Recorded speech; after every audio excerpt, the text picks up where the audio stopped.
Welcome everyone to the Philip Dacey and Leo Dangel tribute reading. Thank you very much for joining us tonight to celebrate the lives and poetry of these two beloved SMSU professors. My name is Marianne Murphy-Zarzana, and I teach here at SMSU and direct the creative writing program. I will now introduce Dr. Jan Loft, Dean of the College of Arts, Letters, and Sciences at SMSU, who will give the welcome. Dean Loft will be retiring this May after teaching and serving in our administration. We asked her to give the welcome because she knew both Phil and Leo. We will miss Jan's leadership and vision, and we're deeply grateful for her many years of supporting the fine arts here, in particular for creating the annual Fine Arts Celebration that we have every April. Tonight's event will be one of the last events of this year's abundance of wonderful fine arts events. Please give a warm welcome to Dean Jan Loft.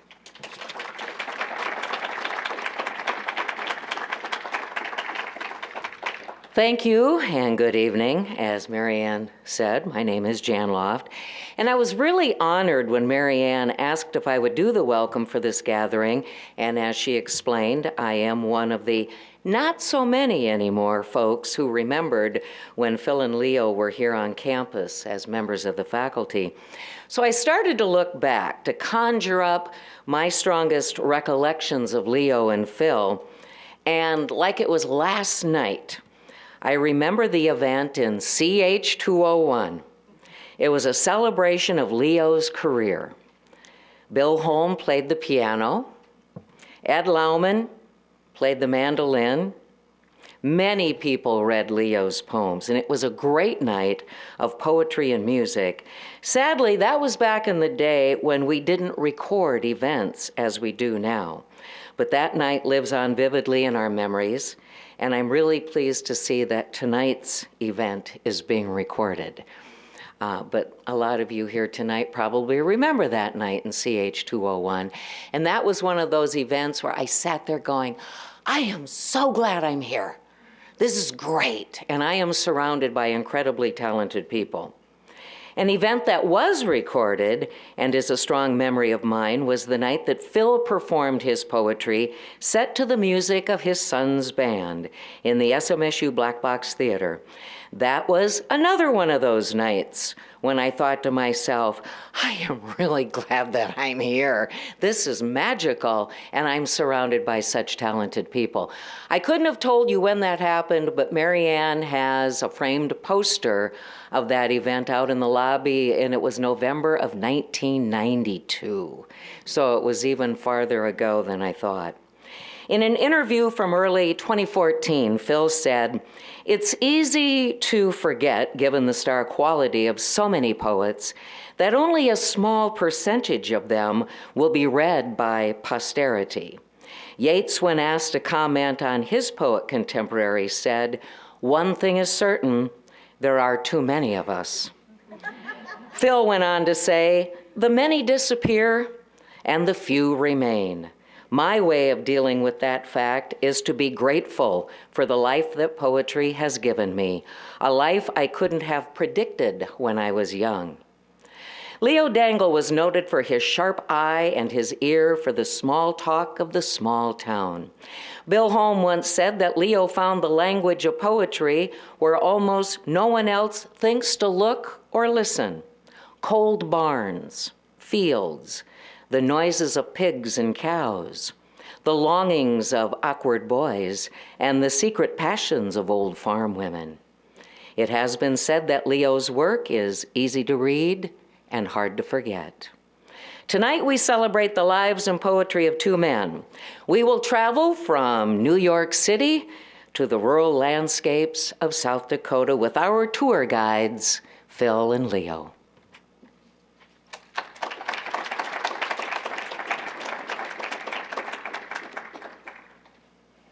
Thank you very much, Jan. And just to give you a little teaser, Jan brought a prop to go with her poem. So just be ready for this, people. She always goes the extra mile. Next, I would like to introduce our Master of Ceremonies for the evening, Larry Gavin. Larry is an SMSU literature, creative writing, and then education major who teaches high school English and writing in Faribault, Minnesota. Larry writes and publishes poetry, and he is also an accomplished fisherman. Born in Austin along the Iowa border, Gavin knew early he would be a writer. Not just any writer, but a poet. We're glad he did. Please give a warm welcome to Larry Gavin.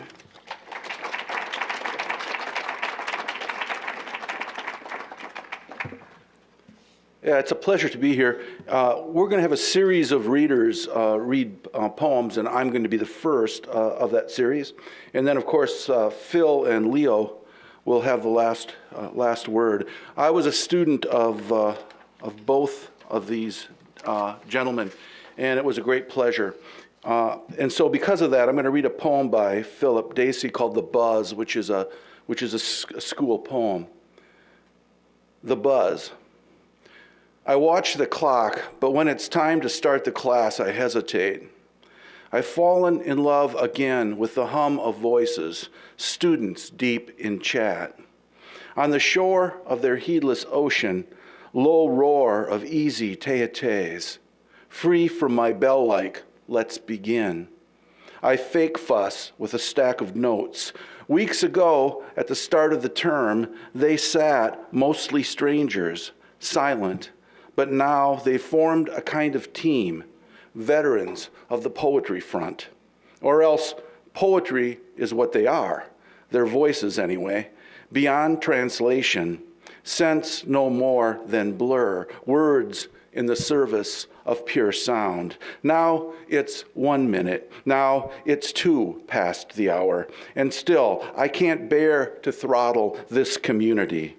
How long can I dumbly stand here? Some students start watching me, watching them talk, and wonder what's up. They know I take my job seriously, that as teacher I play for keeps. But what I want to keep is them. Their insouciance like Whitman's animals. Here's to the view from the podium, when duty demurs break the spell. I could tell them what I've seen, heard, or take roll, talk assignments, due dates. Instead, I start to read out loud as someone sitting by himself might, near sotto voce, underground stream, feeding into their general stir. Had we but world enough and time, they quiet to catch what's on the air. And I'm going to read a poem by Leo. It's carp time right now. If you have an interest in carp, all the drainage ditches and all the culverts, they're stacked up trying to do what carp do, which is overcome obstacles. And this is a particularly great a carp poem for a lot of reasons. It's called Old Man Bruner Spearing Carp on Wolf Creek. Early spring. Rushing water, he is out there below the bridge at a narrow channel, poised with a pitchfork. He pitches huge carp onto the bank where they flop and buckle until dust cakes on their green scales. Old Man Bruner will drive around to neighbors, giving away carp from a wet gunny sack. This is Old Man Bruner's gift, the flesh of the carp. His way of almost giving himself. And there are still those who accept. So.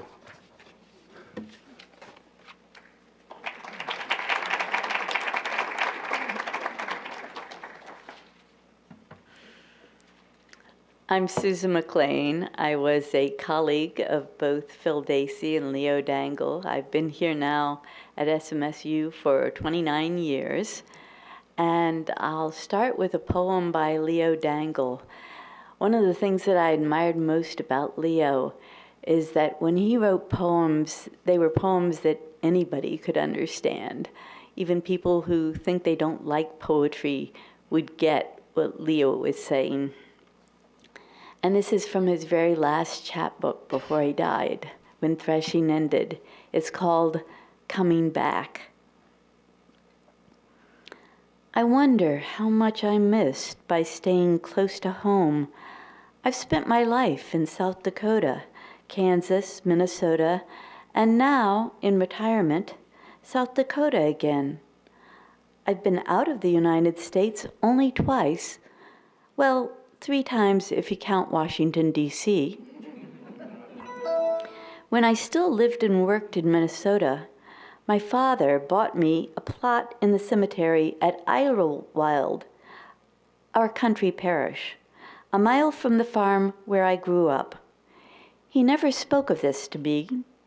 Buying the plot was his way of looking after me, and the space will be luxurious for my ashes in a jar, which would fit in a deep post hole, but will have a virtual homestead beside my family and our ancestors who settled on the tall grass prairie.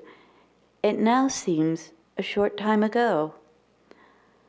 I might as well embrace my local life. There's nowhere else I have to be.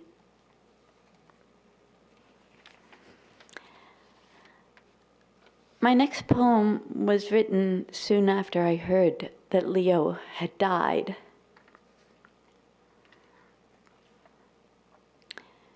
It's called Call Waiting. For Leo Dangel, 1941 to 2016. When Leanne phoned to tell me you were dead, I heard the beep, but didn't take the call. Deep in another. You'd have understood. Your partner, Patience, was dependable and steadfast as a hound. It came after the crash, when you were paralyzed at 20. You were an ordinary guy, funny but shy. And now you've crystallized into a poet. Now what? You've become words on a page that murmur at my ear in your dry, deadpan voice. And slowly I'm comforted that, though absent, you're still here, waiting in your true life I've only read about, the one you lived inside your head. Phil Dacey is the reason that I started writing poetry again after a 19-year hiatus. I gave it up when I graduated from high school, and he encouraged me to start again. One of the things that was unusual about Phil was that when he's writing about things that sound like his real life, he often is making things up. So you never know whether something he writes about really happened or he's just chosen to pretend that it happened. So with this one, I strongly suspect that it didn't really happen, but I'll never know for sure. I know that he used to jog around Lake Calhoun when he lived up in Minneapolis, and this seems to have been inspired by that. It's called The Lifeguard. Gray day, the water all ice, no swimmers there. The beach deserted as I come running by, but someone's sitting in the lifeguard chair. I do a double take, slow down and stare. He's a still dark silhouette against the sky. Cold gray day, the water's ice, no swimmers anywhere. Although the hand of someone gasping for air is not about to wave and catch his eye, there's someone sitting in the lifeguard chair. The Prince of Ice, Lord of the Land of Despair? Or off-season, someone missing work, his perch on high, now that the snow's back, no swimmers anywhere. Or maybe it's himself he'd save, aware of ways men drown that aren't so watery. And so he's come to try the lifeguard's chair. And now I think I know him, as in a mirror, alone and distant, at a remove.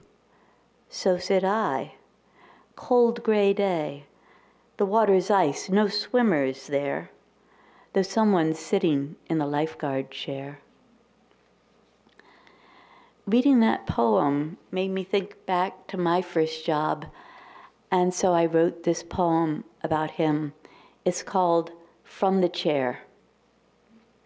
For Philip Dacey, 1939 to 2016. At my first job, I sat on high all day, trusted with guarding lives, yet at a cost. Vigilance, sunburn, boredom, meager pay. I rescued no one, but no lives were lost. At my last job, I sit alone indoors, pallid with chronic aches. No pay, no clout. Seeing the afters follow the befores. All lives are lost. I watch and write it out.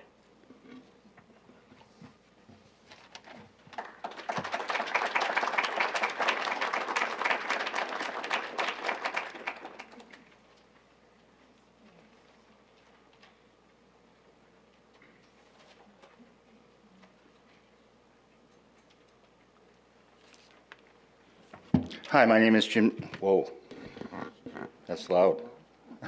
Jim, whoa. My name is Jim Tate. I'm the Director of Communications and Marketing here at SMSU. I probably knew Phil better than I did Leo. They were both gentlemen who I think were emblematic of the talent that has existed in the English department here for 49 years. Last time I read poetry in this type of forum, I was a student at Huron College, which is now a water park. And several of us read at Yankton College, which is now a minimum security prison. So I'm just saying. When I was a young boy, I had this first poem I'm reading is by Leo, and it's entitled Farming in a Lilac Shirt. When I was a young boy, I had a purple shirt, and I wore it on my first date, February 12th, 1972. It was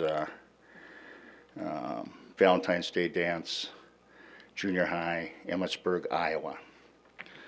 And my date that evening was a young Irish woman, Mary Murray, who is my wife. And puffy sleeves, pirate sleeves, you know. It was really something. But Leo, Farming in a Lilac Shirt by Leo Dangel. I opened the Sears catalog. It was hard to decide. Dress shirts were all white the last time I bought one for Emma's funeral.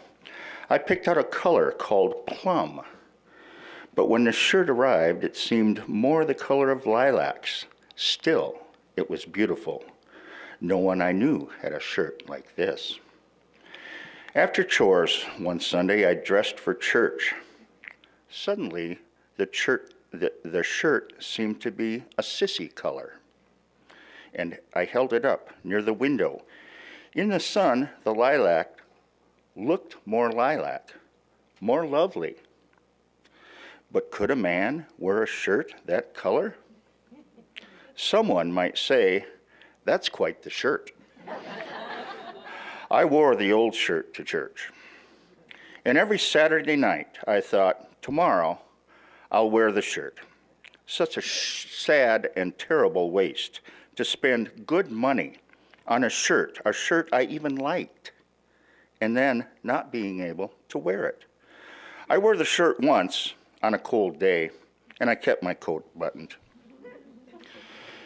In the spring, I began wearing the shirt for every day when I was sure no one would stop by.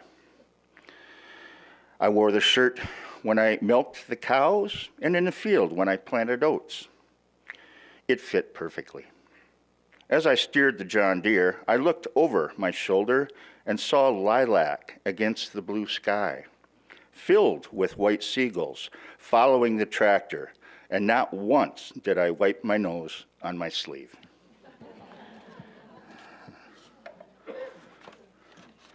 The last time I talked to Phil Dacey was an interview I did with him for just before his appearance at Marshall Festival 15. Our office had decided that we wanted to do a cover story on Phil. We knew he was coming up, and so Mary Ann was very gracious in helping to arrange that 11th hour interview. I met him over here at the Quality Inn, and we walked in pretty much at the same time. He hadn't even checked in. I asked for 20 minutes, and he gave me 45 minutes. And that's just the type of gentleman and gentleman that Phil was. And I asked him what he'd be reading, and he said he'd be doing several humorous poems that evening, and you'll have an opportunity here at the end of the evening to taste a part of that. It was just a magical reading and just true performance art. But this Phil Dacey poem kind of reminds me of that evening. It's entitled Doozy. Is it spelled doozy or EY or IE? From a letter. It's doozy in the dictionary and doozy in my heart and doozy up and down the street. It's doozy where the daisies roam and dizzy where the lovers doze and days are lazy. It's doozy where it's Dacey and acey doocy, upsy daisy, dipsy doodle when it's crazy, but doozy all the time. It's doozy any way you spell it, but dicey if you try to sell it. Doozy any way you slice it. With doozy you don't have to spice it up. So doozy this and doozy that and keep your doozy hot and let your doozy out when it wants out. For hunky-dory and trobe ad altere day makes a fellow woozy, onesie-twosie, does he, does she, yes, they doozy. To the tune of Tommy Dorsey, William Basie, any bluesy band. Then tell your Susie there's no time for choosy, and it's all good newsy. Till the boozy, blowsy, easy, jazzy, doozy, end. Thank you.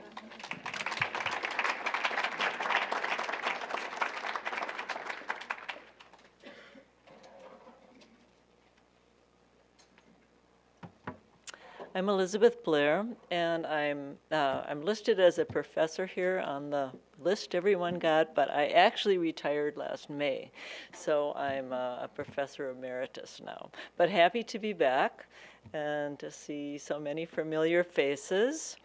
The first poem I'm going to read is by Leo Dangel, and he and I had offices right next to each other. Neither one of us was a big talker, though, so the way we would get together would be to borrow books from each other and then chat after we borrowed the books. So Leo and I were often popping back and forth at each other's offices for our little book chats. So I'm going to read a poem by Leo, and one of the reasons I chose it was because it's the poem for the cover of the book, and also because I love crows, and Leo is exposing an interest in the wildness of crows in this poem. Not the usual at McDonald's.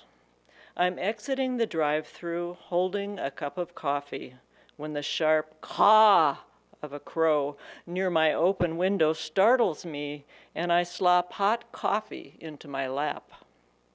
My anger flashes at the crow, and I think of the woman who held her coffee cup between her thighs and sued because she was burned. I try to imagine how McDonald's might be held responsible for failing to warn customers about such startling noises. But I'm not really burned. And I notice that the crow, now sitting with lifted wings on the Golden Arches sign, looks like a dark angel who brought a wake-up call. That sudden, wild note I took as just some animal prank was a challenge, too, and I feel pleasantly alert.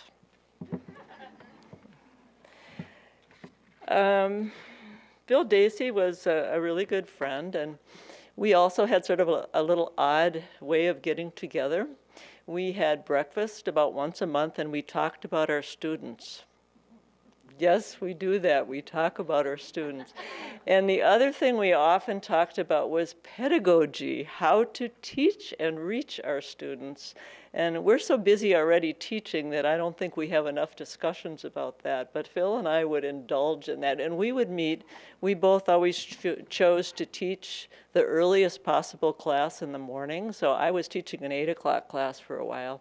And he always picked an early class. So we'd meet before our early classes and have breakfast and talk about students and teaching.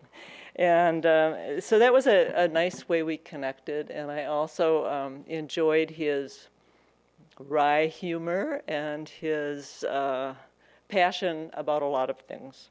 He shared a number of things with Thomas McGrath and wrote a poem called Letter to Thomas McGrath, which I'm going to read. Just a little about a couple people that are mentioned in the poem might be helpful for some people. Thomas McGrath died. He would have been 100 this year, but he died in the 90s and was born early in the century on a farm in North Dakota, and went on to get graduate degrees, and then was actually offered a Rhodes Scholarship to Oxford, which World War II interrupted, so he never did finish that. But he was an incredibly interesting poet who almost nobody knows about.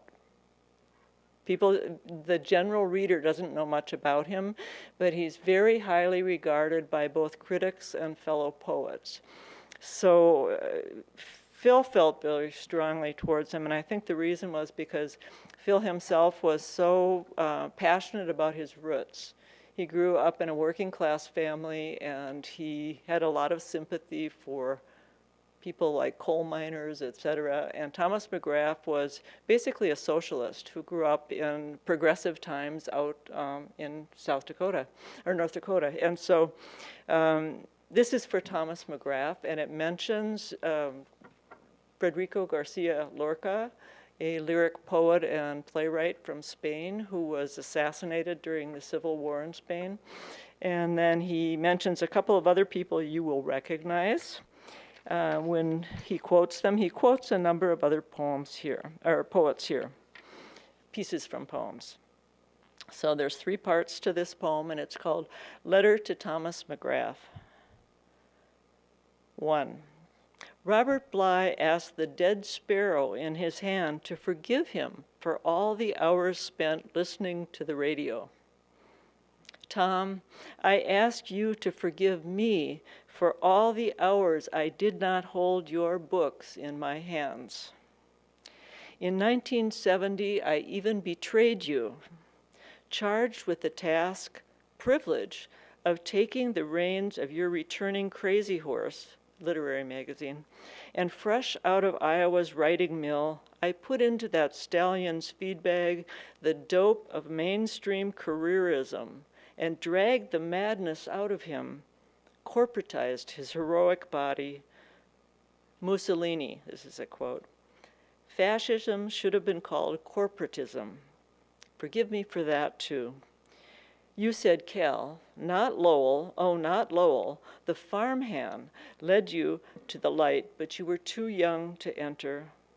Whenever our paths crossed in Minnesota, I was too young, culpably so, to enter your light. How I miss the conversations we didn't have. I would have told you of my Irish grandfathers, the one killed young by his coal mine work in southern Illinois in 1900, the other at the same time excoriating in verse the English in New York's Irish Times. You, a master cursor, boiler of language, over the flame of anger till the pot jumps off the stove, to scalding syllables flying in all directions. And believer with Mohammed Deeb that nothing is more a sacrament than a curse, would have cursed all oppressors everywhere. And I would have asked about your working on the docks in Manhattan's Chelsea district the year I was born. I went there yesterday to look for your ghost, studying the cries of flying gulls, but found only the Chelsea Piers, a sports and entertainment mall. You would not be surprised, you who no less than Lorca breathed fire on New York. He there 10 years before you.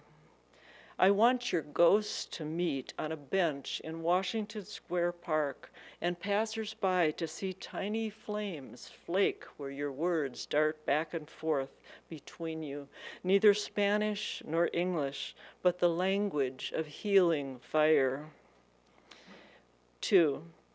When you sing in high gear, your extreme word-mongering and verbal foliation, a form of high blarney, an oral book of Kells. The wind listens and takes notes, reshapes itself to blow with greater color. Your 6-gun tongue came riding out of the west, the pain of history's loss translated into a blazing barrel, an arsenal of waves in the ear. You were Joycean on a threshing machine, harvesting words at the juncture of dream and reality. Your Irish gab twisted and turned in the prison of the barbed world, left elaborate patterns of sound like star charts on the air. 3. More than 30 years after the war killed your brother, you were unable to read Blues for Jimmy in public. You always wrote out of streaming open wounds, like multiple mouths. And the wars continue. Once again, we must steam the blood from the dollar bills. I know your heart burst deep inside the earth when Paul Wellstone's plane went down, and your love for Tomasito still makes waves crash against the shore. You promised, I'll take you, my darlings, over the river if you open your eyes and slip your foot out of the stone.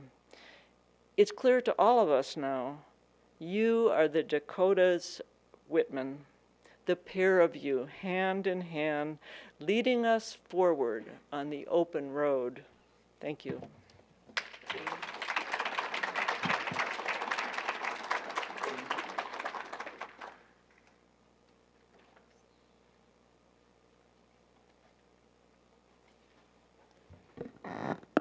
Good evening. I'm going to move that back. That's a pretty hot mic. My name is Mark Foken, and I teach in the Communication Studies program here at Southwest. I've taught in that program since the fall of 1995. And unlike, I think, many of the readers this evening, I only knew Leo and Phil as sort of casual acquaintances. I'd met them a few times. I expressed my appreciation for their poetry, but I didn't really get to know them. And I probably should correct that, except I did get to know them through their poetry. I feel like I knew them. I also, over the past 21 years, served as the Director of Forensics, which is the speech and debate team here at Southwest, a position I held until last year when I stepped down. And if you know anything about speech and debate, excuse me, you know that you're always looking for material. And you're always looking for a piece or a program that students can perform. And poetry interpretation is one of the categories that certainly individuals can choose to compete in. And so I found myself, starting at Southwest, at a very, very rich place for content and material. And so I turned frequently to local authors and authors from our own creative writing program for that. The first poem that I want to read is one of Phil Dacey's poems. It's called Walt Whitman's Answering Service. And I remember this poem and working with a student about unpacking this poem and what it meant to him, what it meant to me.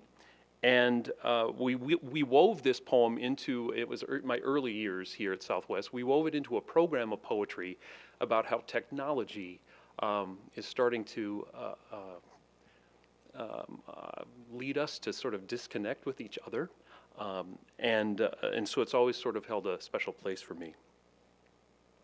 Walt Whitman's Answering Service. Who calls here? hankering, gross, mystical, nude. Did you expect to find me home? Then you do not know me. I am never at home. I'm always on the road. All roads lead to the telephone. Wherever you go, on or off the road, a telephone wire sings beside you. I knew you would call. Everyone does, in his or her own way. All the wrong numbers you dial are meant for me, are attempts of your better self to make the call you are afraid to make. If you would have me know who you are, leave no name or number. Simply give to this line the mist of your breath, and I will recognize you. I will call you back, unless you wait by the phone for me to call you back. Be confident, but be warned. My voice could be disguised as anything. Anything. If you love me, if you truly wish to get through to me, you will hang up at the sound of the tone and dial your own number. If the line is busy or no one answers, consider yourself lucky. You can always call again. If the line is out of order, remember, you are the only repairman. If the line has been disconnected, remember, you are the only telephone company. The second poem I'm going to read is one of Leo Dangel's poems, and I have to confess that the first poem I chose, I was late in choosing, was taken by my good friend Marcy Olson. So when Marcy reads her poem, you'll see me over on the south side of the room getting mystical and squinting my eyes up looking at animals. And grading her, right? No, I'm not going to be doing that. No, I'll be far away. I'll be back on the farm in western Yellow Medicine County, which again is a reason why I have a special place in my heart for Leo Dangel, because when I first started reading his poetry, it spoke to me in a way that made me rediscover my youth, because I can imagine, like Leo, I saw the world in much the same way he did. The poem I've chosen to read, though, because my first one was taken, is one of Old Man Brunner poems. And I mentioned earlier that I tapped into local artists and these local poets, Phil and Leo, quite often when we were looking for a piece of poetry that fit a poetry program. And I have to confess that when I was working with students, oftentimes first generation, especially male students who were on the forensics team, didn't have a great appreciation for poetry until I handed them some of Leo's poetry. And then they go, well, that's fun. And they identified with it. And so this too comes from a poet, well, actually it was used in a couple of programs of poetry. But the Old Man Brunner poems have always been sort of fun for me. This one is entitled, Old Man Brunner Nails Jesus to the Cross for Wendell and Bernice. It started when Bernice found an old crucifix in the junk room, except there was no cross, only a bronze Jesus with the nails still through the hands. And Bernice asked Old Man Brunner to make another cross. So 2 nights later, Old Man Brunner showed up to our place with the cross ready for the Jesus. And Old Man Brunner did a fine job, I got to admit, with some solid oak, some real hard stuff from a chair leg. And I told him he'd better drill some holes first, or he'd never get those little nails pounded into that hard wood. But he wouldn't listen, and spent 20 minutes nailing the Jesus to that cross. And you know how religious Bernice always was. And I could tell it was starting to bother her, with Old Man Brunner hammering on the kitchen table, and the nails kept bending over until they all broke off. So Bernice said, let Wendell do it. But it didn't seem like something I wanted any part of. And then Old Man Brunner was going to use some shingle nails he had in his pocket. But Bernice wouldn't hear of that, said it wouldn't look right. So I found some tiny brass screws, but Bernice said those wouldn't look right either, and they didn't even have screws back in those days. And Old Man Brunner made a joke that I really don't remember exactly, but it got Bernice really mad. But Old Man Brunner finally put the Jesus on the cross and used the brass screws anyway. But afterwards, he took a file and flattened out the screw heads so you couldn't tell them from nails. Thanks.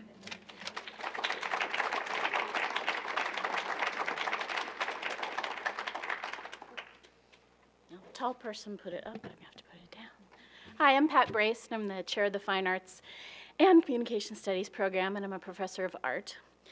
And I'm from Pennsylvania. I grew up on the side of a mountain. So when I moved to Minnesota, it was a bit of an adjustment. We actually had something called Minnesota 101 that was part of the Bush grants. And part of that was going on tour of Southwest Minnesota with Bill Holm.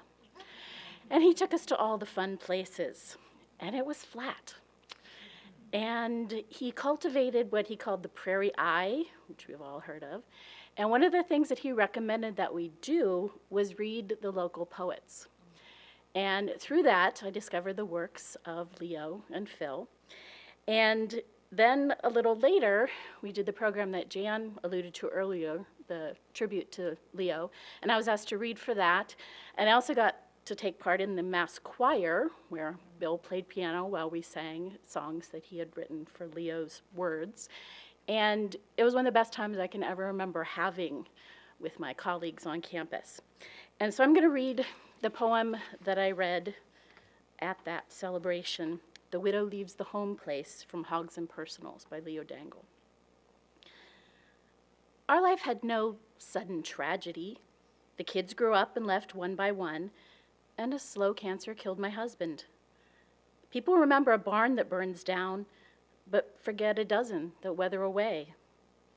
I'm used to seeing deserted farms. I never thought ours would be one. Leaving would be easier if a new family was moving into the place. I can imagine decayed gray boards, broken windows, and tall yellow grass up to the sills. But I can't bear thinking about the years of dusty silence that will settle in here. So I've decided, before I leave, I'm going to cook dinner. Fried chicken, mashed potatoes, fresh bread, peas, cucumbers, strawberries, and cream. I'll set the table the way I did 25 years ago.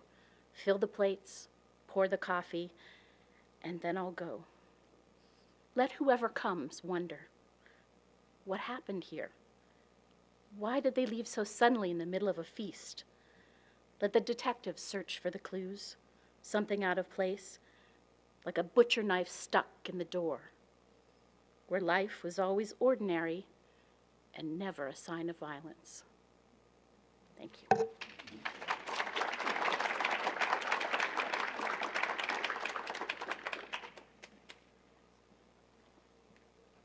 As I said earlier, I'm Marianne Murphy-Zarzana, and I teach creative writing here, and I've used Phil's and Leo's poems in many of my classes. And I consider Phil a dear friend. I didn't get to know Leo that well, but Phil was a very dear friend and very much of an inspiration to me.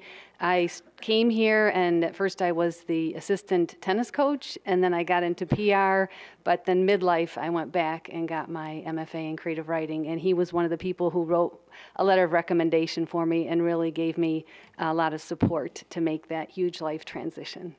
So I'm going to read tonight for Dana Yost, who could not be here, but I love the selections that he came up with.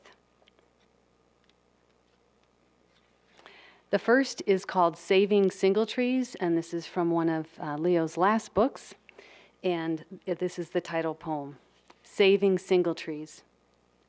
Reading The Grapes of Wrath during an afternoon high school study hall, I was mostly in an empty farmyard at twilight with the Jode family at the beginning of a journey. They've sold all the farm implements and gear. Needing a food supply for on the road, they're getting ready to butcher a couple of pigs. Pa says, shouldn't have sold those single trees. This talk I understood. Pleased to be an insider, I knew that a single tree, a wooden crossbar with hooks on the end for hitching a horse to a load, is also quite handy for butchering. I had seen men put the hooks of a single tree under the hind leg tendons of a slaughtered pig and hoist it up for scalding, gutting, and scraping the bristles off the skin. Years later, as I'm reading the novel, the familiar farm details capture me all over again. But now I'm reminded how I've lost, given up, or discarded things I'd wished too late I had kept. When my aging parents sold the farm, I should have asked them to save me a singletree. Who knows what uses I'd find for it? It might stand for all of the things I long to have back. And if I had a singletree to show off, I'd have occasions to say the word single tree. I've always liked the sound of it, a musical hearkening back to a live tree with branches and roots. The second choice that Dana Yost made, and Dana Yost, for those of you who don't know, he graduated from SMSU with a degree in creative writing. He went on to become an award-winning writer and newspaper editor here at the Marshall Independent. And he is a prolific writer. If you haven't read any of his books, please check him out. He writes poetry, essays, and he just came out with a wonderful book about Minnesota in the 1940s. So his choice for Philip Dacey, was Notes of an Ancient Chinese Poet. It's a beautiful little handmade book. One of the things I love about Philip was that he wrote in all different genres and just was a master of so many different forms, sonnets, villanelles, you name it. And this is a short form, Notes of an Ancient Chinese Poet.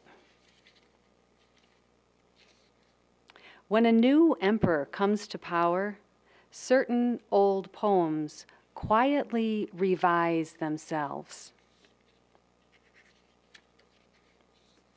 Shave the head of your poem, lest it like what it sees in the mirror too much. Who can write a poem about blossoms falling in the wind and mean only blossoms falling in the wind? Listen to the voice of each dead poet as if it were yours. It is. To say your poems by heart is to know how a migratory bird feels flying home. Outside the wind, what poem can compete? The one that strips away dead thoughts. Tea leaves in hot water, words steeped in silence. Snow on the mountain, flowers in the valley, one landscape. Compose the poem with icy detachment, with a simple heart.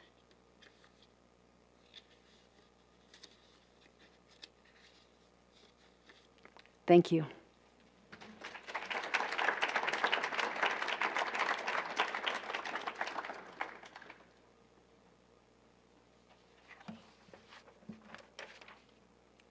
I am shrinking each few months, right.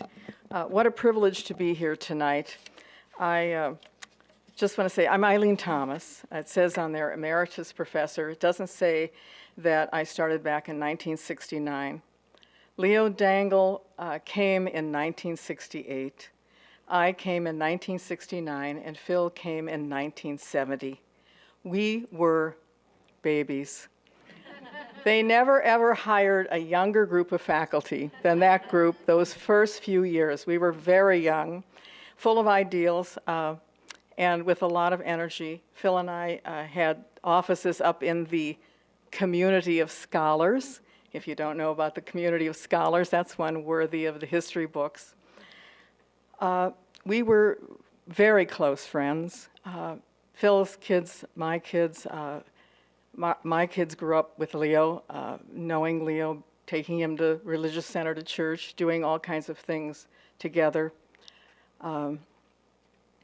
Phil periodically would leave a little offering on my desk when I was department chair. Probably usually after we'd had a rip-roaring fight over some administrative thing when I was chair.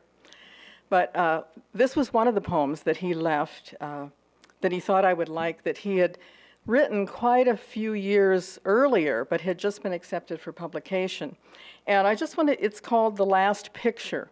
And it's a tribute to Leo, but it's really about all of us and the inevitable point where there will be a last picture of each of us. And the last few months of Phil's life, my partner and I were privileged to have time off and on with Phil, and he taught us many lessons, but the one thing was, never in my life have I experienced somebody who was so ready spiritually, emotionally, for taking that last picture, for that last picture to happen. So this is a tribute written by Phil Dacey for Leo, called The Last Picture. This is the last picture of me standing, my friend says, pointing into the album during my visit to his apartment, where everything's within easy reach for someone in a chair. The center of the floor open, as if for a dance, and all I can do is nod and stare, caught in the headlights of those words, as simple as ice on a road's curve, as penetrating as the sound of metal rolling over on itself like tickets in a thunderous drum of chance. In the photo, he's a lanky 20, more than half a life ago, his legs slightly spread, taking the measure of the earth, a smile that speaks the sun at noon, though he does not look down to see himself shadow-free in every direction. Simplified to black and white, Leo isn't looking anywhere that day except out at me, who's been exposed, the one sitting by choice. Afterwards, I will imagine other last pictures for other lives. This is the last picture of me believing in God. This is the last picture of me making love. This is the last picture of me writing a poem, and albums will collect and fill with last photographs, a great and drifting snow, while the photographers of last pictures, those self-renunciatory saints, work in obscurity and the knowledge that a last picture never's a last picture until it's too late. For now, though, I'm still marveling at how the plainest English, quiet, matter-of-fact, a mild disturbance of sound waves between pictures of parents and sisters, farm scenes, can shrapnel through the air and make spines anywhere send a blizzard of electrical information up and down their long and living strands. I am afraid to stand up, or try to. I start taking pictures in my head, fast. I pose with Leo for a picture we both know is already developing.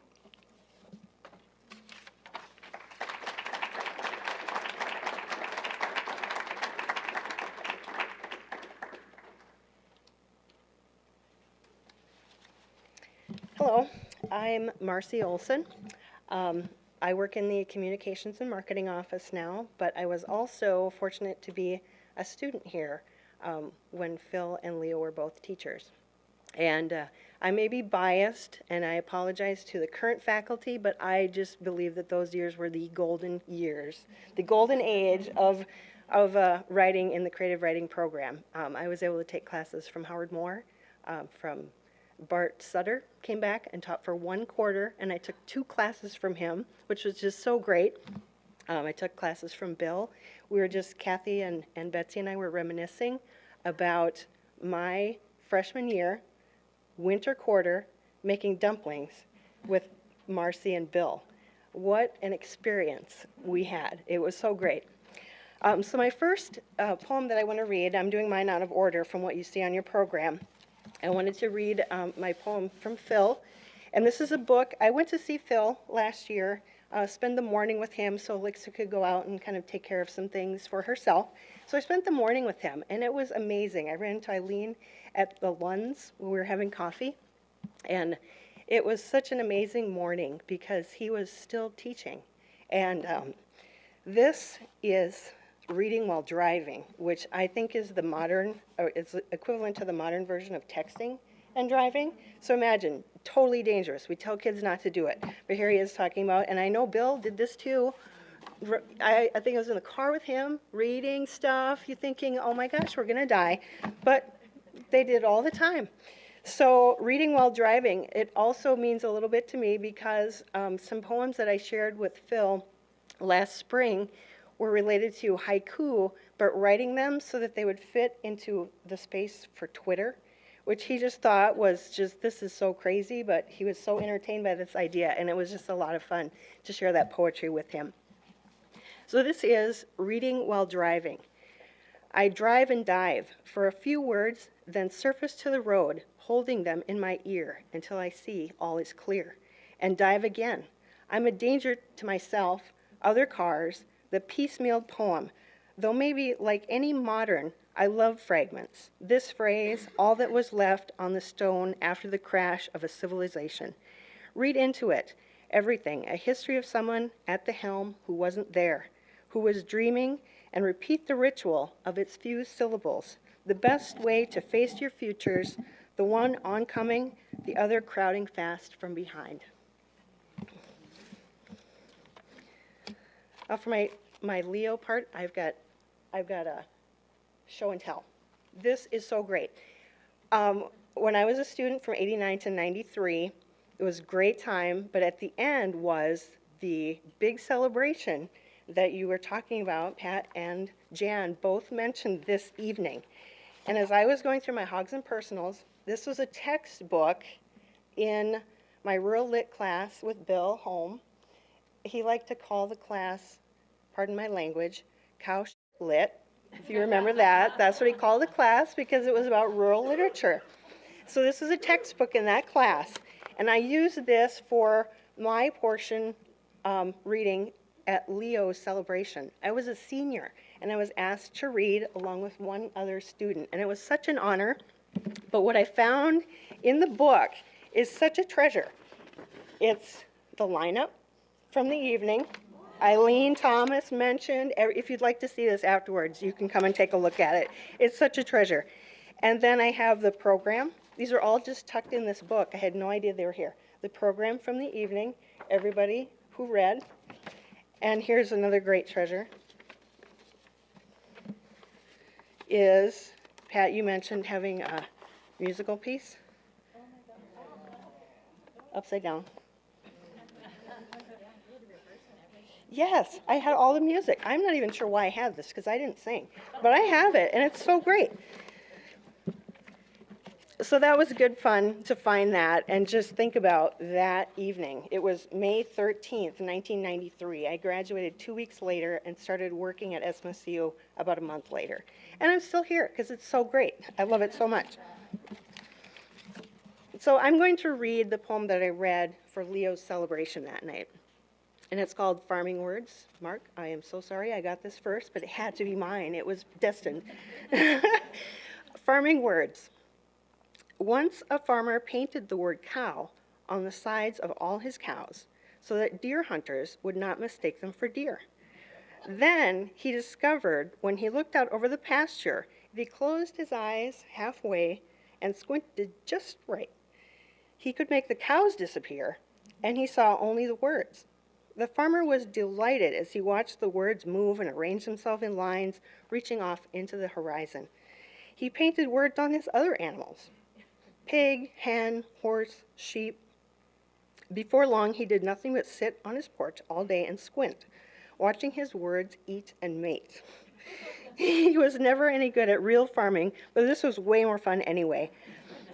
But one day the farmer noticed some words lying flat on the ground, dead words. Other words just dried up. Words ran away. It was a bad year for words. There was massive word failure. And I'll have these things for sharing afterwards.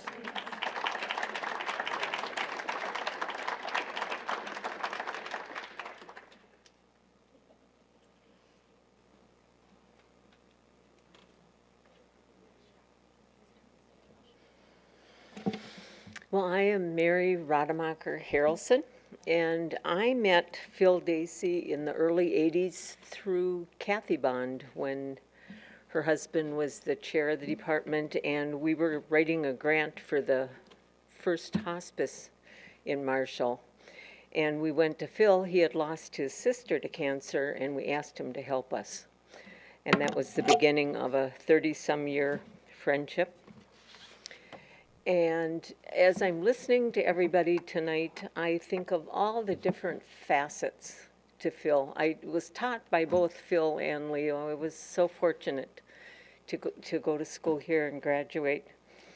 But I chose poetry tonight that reflects the Phil that I knew for so many years living in the Valley in Lind.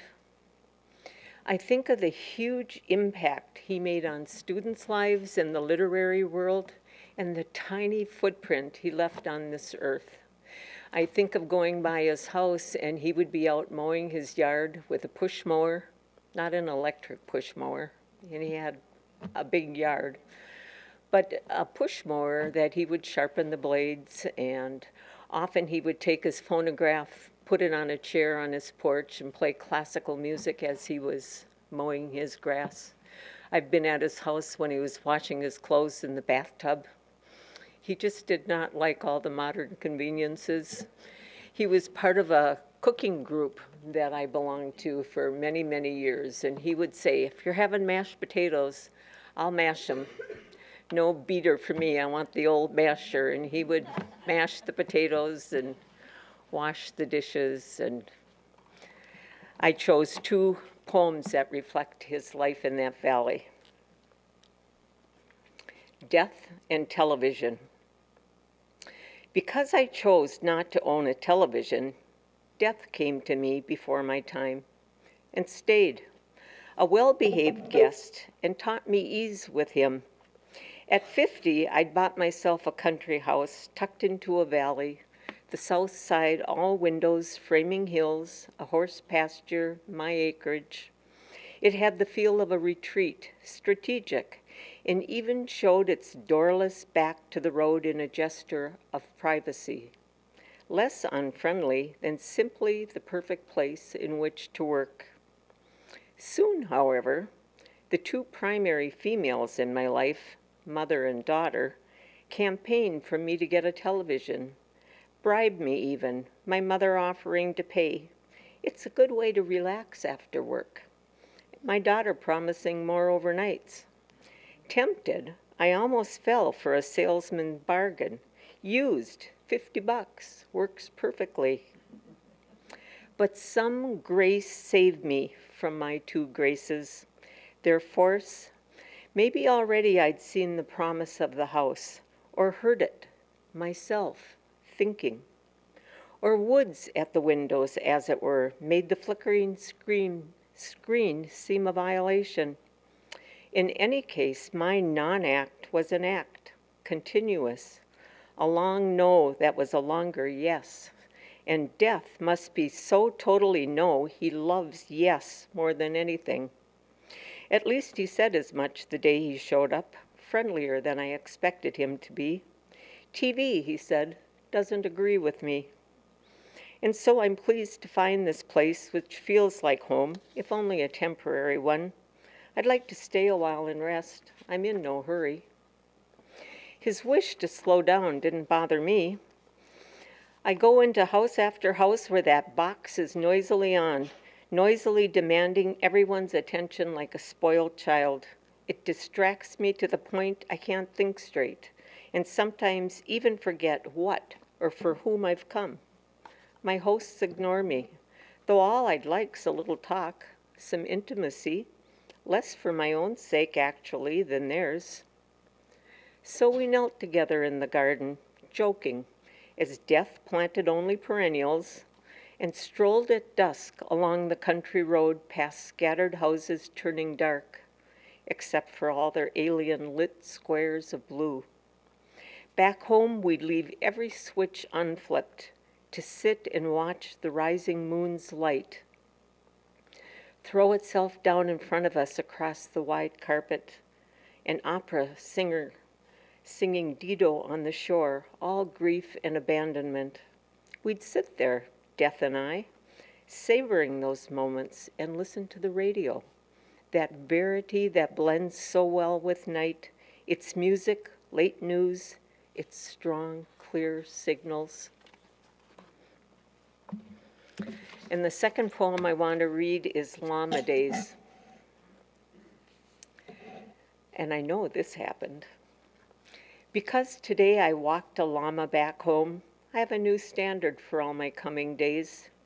Just minutes with the llama made this one a poem of kindly wonders, long-necked, woolly praise. I've been raking leaves, bent forward, head down, eyes on my country acre, so that when I raised them and saw at my driveway's end a llama standing tall there, checking me out, I was all stammer and gawk and disbelief until I thought of Leon, my neighbor half a mile away, whose land was mostly zoo, menagerie, whatever. I called him Doolittle, the animal doctor himself. Though Leon was no vet, just one big heart for anything that walked on paw, web, or hoof. Goat, peacock, sheep, horse, donkey, mink, hare, hart. But llama? I'd never noticed one before, though no doubt my surprise at seeing him was matched by his at seeing me, or more than matched, he being lost. Freedom become a burden twice as bad as any bars. So much so, panic struck and he turned back, high-stepping it onto the road, two-lane, tarred, and I saw the headline, Llama Killed by Truck. Dropping the rake, I raced to rescue him, who now stood frozen, straddling the center line, looking this way and that. Oh, too much room, too little clue. I had to herd him back to Leon. With slow approach and arms a traffic cop's, I eased him into action in the lane, leading to Llama Chow, and fell into step beside him. Well, sort of his two to my one. I talked him down the road, an unbroken string of chatter, my invisible halter and rein. How you doing? Where'd you think you were going? Little farther now, big guy, you'll be just fine. Luckily, no car came to make him bolt, though I almost wished for one, wanting someone to see us like old friends out for a stroll, shoulder to shoulder in the morning sun. Once we got close enough to what he knew, he was gone, down the right driveway this time, and I was left alone to wave goodbye. You take care now. His thanks silent. You're welcome. I don't expect the llama to escape again. Leon repaired a fence, no doubt, or gate. So I know tomorrow I'll have to find my own, invent one, a facsimile, and I can't wait. Already I see him coming like a dream, disguised as odd events, encounters, small dramas, worth at least a laugh. Let "he walked his llama home" be my epitaph. I wish you lots of llamas. Thank you.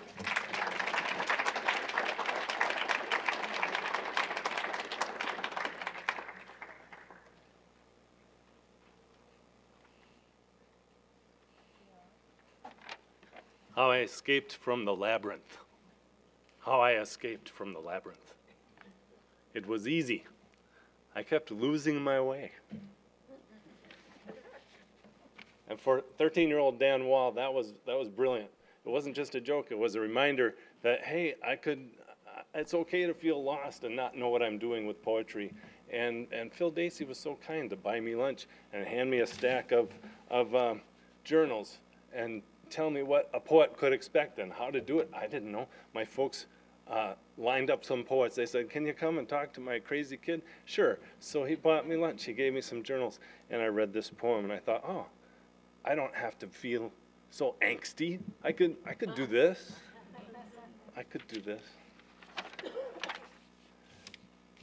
This other poem by Phil Dacey is called Memorizing Poems, and it has 4 stanzas. Each one talks about a different way of thinking about memorizing poems. A man learning to juggle, a line clatters to the floor. On the walls of the cave of the mouth, the words like horses at let's go. Blind man led by a dog, nice brain, good brain, thank you brain. Resurrect the body of the poet in the body of the poem in your body.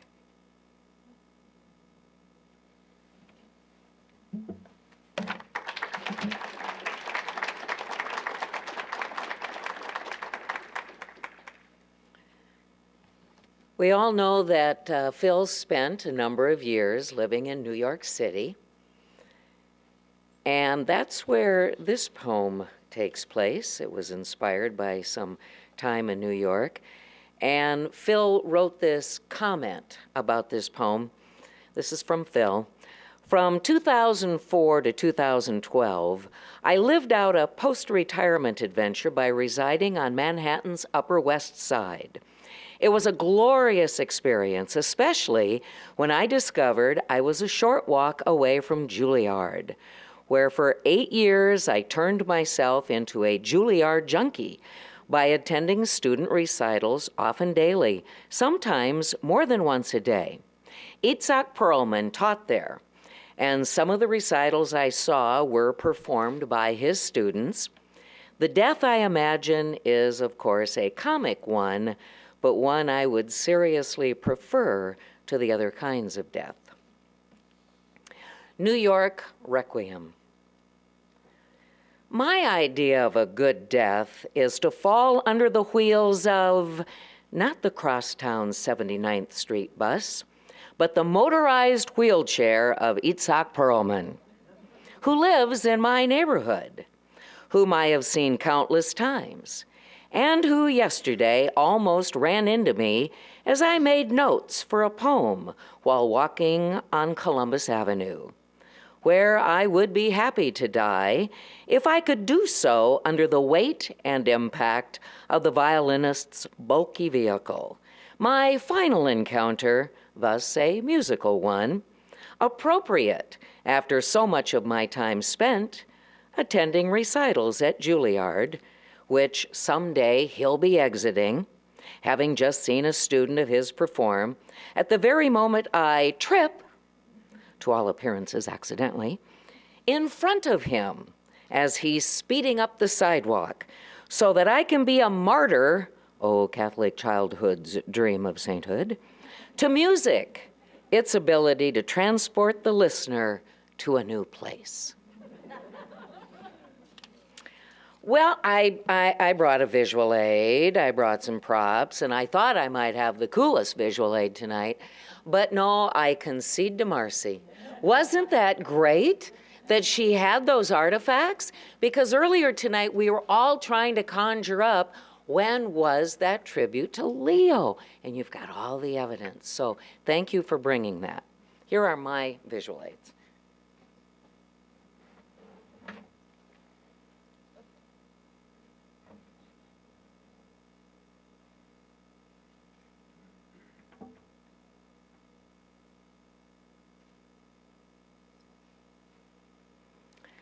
This is written by Leo Dangel, and it's from Leo's The Crow on the Golden Arches, which was published in 2004. It's entitled, Recasting My Father. Boys love to see some wildness in their fathers. Robert Bly. My father, who naturally lived the role of a plain, quiet farmer, mentioned that he once owned a big motorcycle, an Indian, the desired name in those days. He recalled my grandfather's lack of understanding. He couldn't see what I wanted with that thing. In his youth, my father drove horses or a Model T Ford, and I know he must have looked like a farmer wearing overalls when he rode that thing, but I picture him in a black leather jacket, loaded with flashing buckles and snaps, and a motorcycle cap tilted low, the rebel outfit of Marlon Brando. My father as the Wild One, roaring over the rolling hills of South Dakota's Turkey Ridge, past quiet neighborhood farms, when families sit at dinner, the sound in his wake almost rattling the plates, folks saying, "There goes that fool again." Thank you.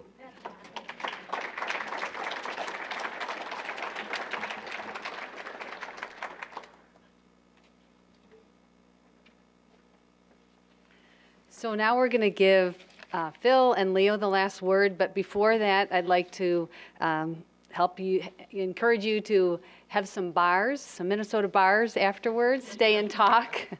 Had to be bars. And also, I'd like to thank my colleague, Professor David Pekaski, who published the work of Philip Dacey and Leo Dangel, and he's generously donated many books from both poets for you to take home tonight for free. So those are out in the lobby. So please help yourself and keep the poetry of these two poets alive by reading it, sharing it, and spreading them far and wide.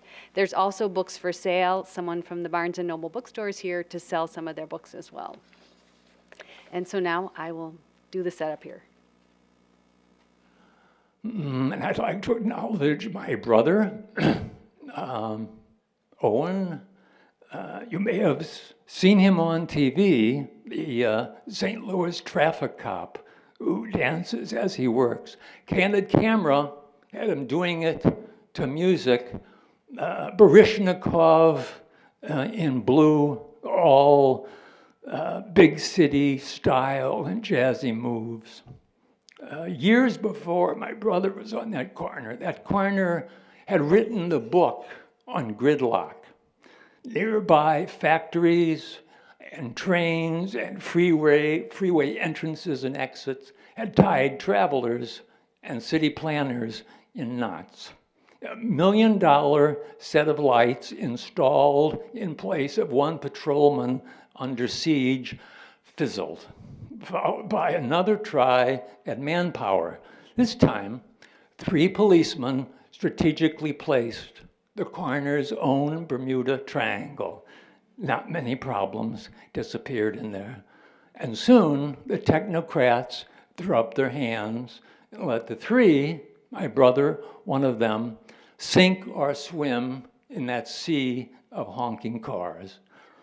They swam and sank, and swam and sank, until one fateful day, both of my brother's partners called in sick.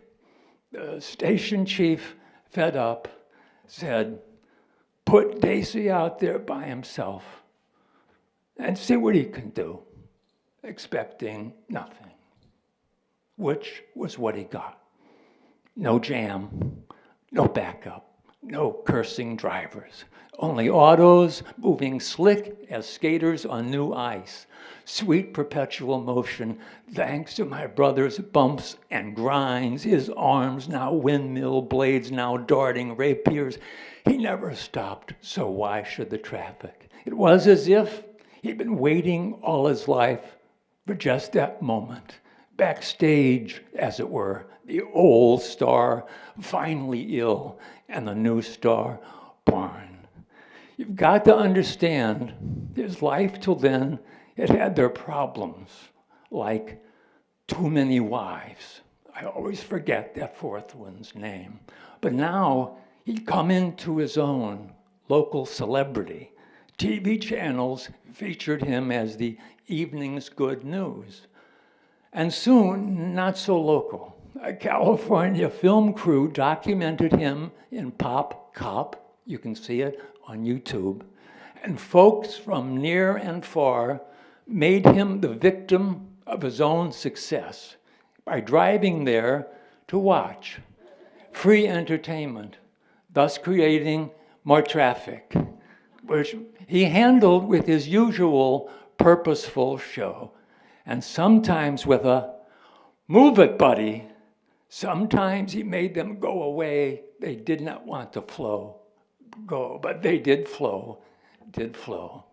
Businesses threw banquets for him, and more than one driver's left hand shot out to pat him on the back.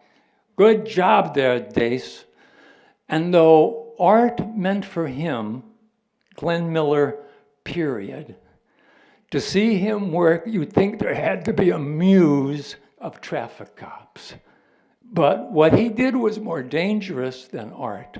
As brave bullfighters worked close to the horns, my brother worked close to the cars, and twice was knocked flying into the hospital. Flowers from stranded drivers filled his room.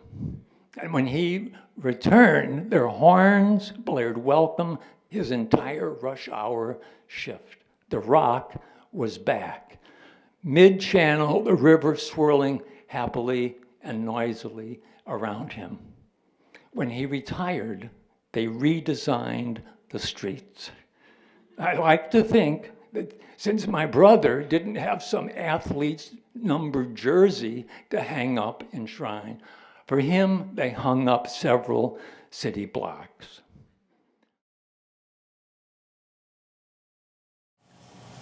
The woman at the dig. Tired from running a combine all day through acres of wheat, alone in front of the TV, I pay attention because the show is about scientists digging up an ancient site. I have no special interest in bones, pottery, spearheads, or prehistoric garbage dumps, and I always look past the man describing the animal migrations, burial rites, or building design, and try to catch a glimpse of the women working at the site. One of them might be wearing cut-off jeans and a halter top, clearing a patch of ground with a trowel or a brush. These women are all experts. You can tell by the way they look at a bone chip or pottery shard. They understand worlds about the person who left it. Sifting soil, they show more grace than contestants in a Miss Universe pageant. Years from now, when these farms are ancient history, an expedition with such a woman might come along. I could drop something for her to find. A pocket knife, a brass overalls button. If only she could discover my bones.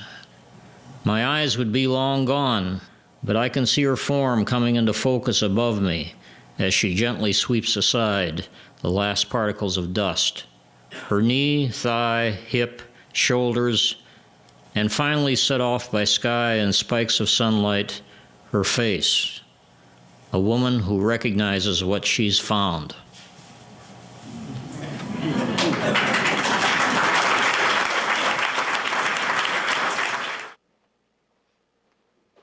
I'm just going to say thank you all for coming, and go eat stuff and talk to each other. That's probably the best thing we can do right now. Thank you.